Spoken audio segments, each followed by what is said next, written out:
अस्सलाम वालेकुम viewers, welcome to my channel Mahakti Kahaniyan. हमारी आज की कहानी है जिंदा दिली। जिंदगी जिंदा दिली का नाम है, मुर्दा दिल क्या खाक जिया करते हैं। फातिमा 35 साल की एक जिंदा दिल औरत थी। अभी 2 महीने पहले ही इस कॉलोनी में नई नई आई थी। लोगों से ज़्यादा इंट्रोडक्शन ना था। वैसे भी सुबह वो 9 बजे अपनी सर्विस पर चली जाती, शाम को 7 बजे वापस लौटती। छुट्टी के दिन घर के काम निपटाती, बाजार से कुछ लाना होता वो लाती। अकेली ही रहती और सब संभालती। किसी भी ने भी उनके चेहरे पर शिकन ना देखी। जब भी कॉलोनी में किसी औरत से टकराती तो हंसकर उनसे बात करती। पर कुछ औरतों को उनकी निजी ज़िंदगी में जानने का बहुत शौक था। कहाँ से आई हैं, क्या करती हैं, अकेली क्यों रहती हैं, शौहर बच्चे कहाँ हैं, कहीं तलाक तो नहीं हो गया। वैसे भी ऐसी मॉडर्न औरतें कहाँ अपने शौहर और बच्चों के झंझट में पड़ती हैं। उन औरतों के मन में बहुत सारे सवाल थे। कहते हैं ना कि हमारे इंडिया में अपने घरों से ज़्यादा पड़ोसी के घर में जानने का शौक होता है। एक दिन सीमा सब इसी सोसाइटी में रहती थी, उनके घर सब पहुंच जाती हैं। आपको देखते तो रोज़ है, पर कभी आपसे इंट्रोडक्शन नहीं हुआ। सारी मंडली ने ठंडे को आखिर धावा बोल ही दिया, जी मैं सीमा हूँ। अच्छा, बहुत अच्छा, आप सब आइए आइए।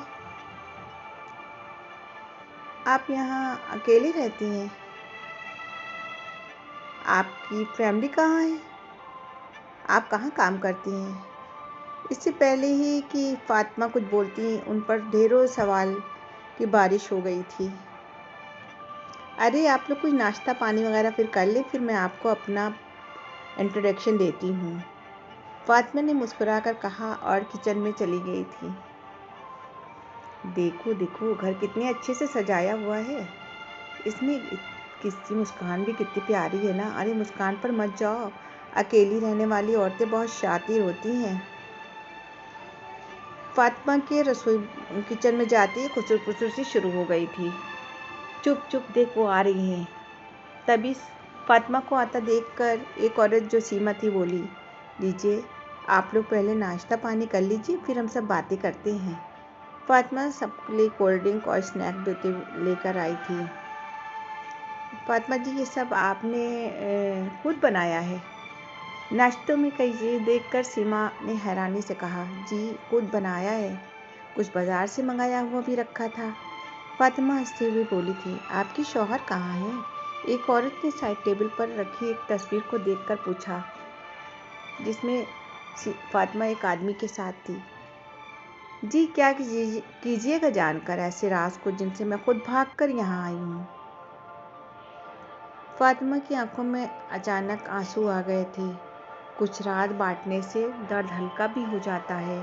एक पड़ोसन उनके आंसू साफ करती हुई बोली, मेरे हस्बैंड तो क्या, मेरी दुनिया में कोई भी नहीं है। एक वक्त था अच्छा खासा खुशहाल ज़िंदगी थी मेरी, मेरे प्यारे प्यारी माँ बाप, शौहर, एक नन्हे से मेहमान के आने की आहट। फिर अचानक सब कुछ खत्म हो गया, सिवाय मुझे छोड़कर। फातिमा सिसकते हुए बोली, माफ़ कीजिएगा फातिमा जी, हमने आपकी दुखती रग छेड़ दी। सीमा शर्मिंदा होकर बोली, नहीं नहीं, मैं तो खुद चाहती थी कोई ऐसा हो जिसके सामने मैं अपना दर्द रख सकूं, दिल का कुछ बोझ उतर सकूं। उस दिन मेरा आइसक्रीम खाने को मन मचल रहा था। मेरा 5वां महीना चल रहा था। मेरा अपने शौहर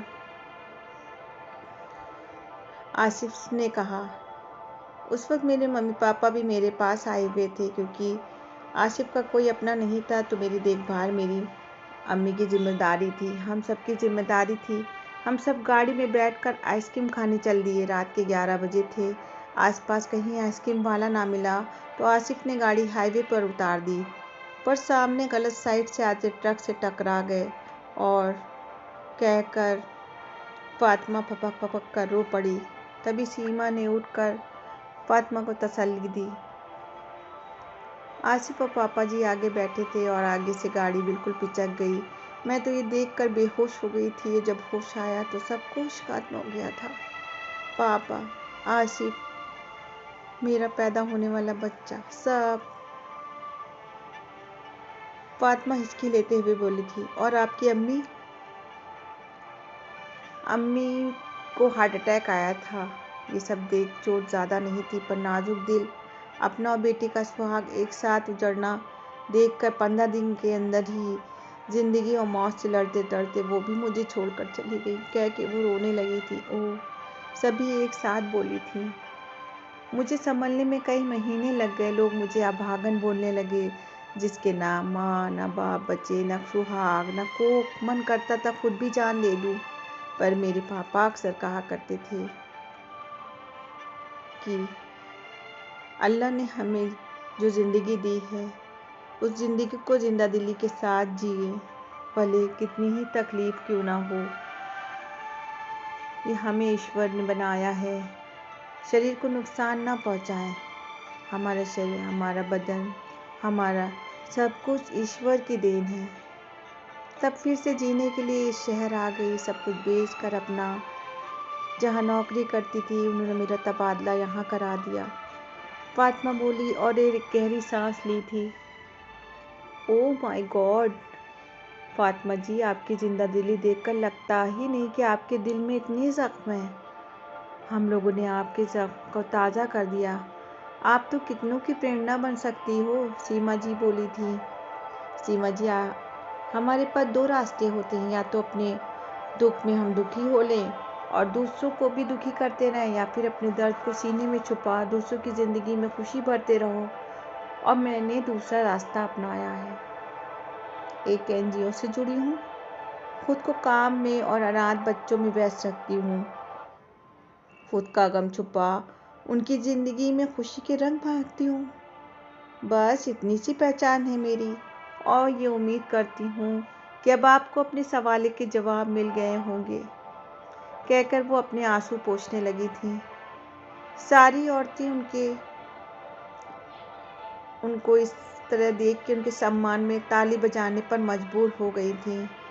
उनके मन में थोड़ी देर पहले फातिमा को लेकर जो ख्याल थे वे धुल चुके थे, और उसकी जगह एक इज्जत ने ले ली थी।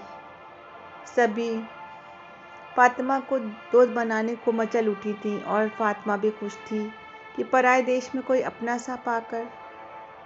वीवर्स, जिंदगी जिंदा दिली से जीने वाली अकेली औरतें गलत नहीं होती हैं, बल्कि हर किसी को अकेले रहने की एक ख़ास वजह होती है। और कुछ फातिमा जैसी भी होती हैं जो अपने दिल में इतने गम छुपा कर भी एक प्यारी सी मुस्कुराहट सजाए रखती हैं। गाइस, आपको हमारी कहानी अगर अच्छी लगी हो तो please like, share and subscribe ज़रूर करें, और मेरे चैनल महकती कहानियों को सब्सक्राइब भी करें।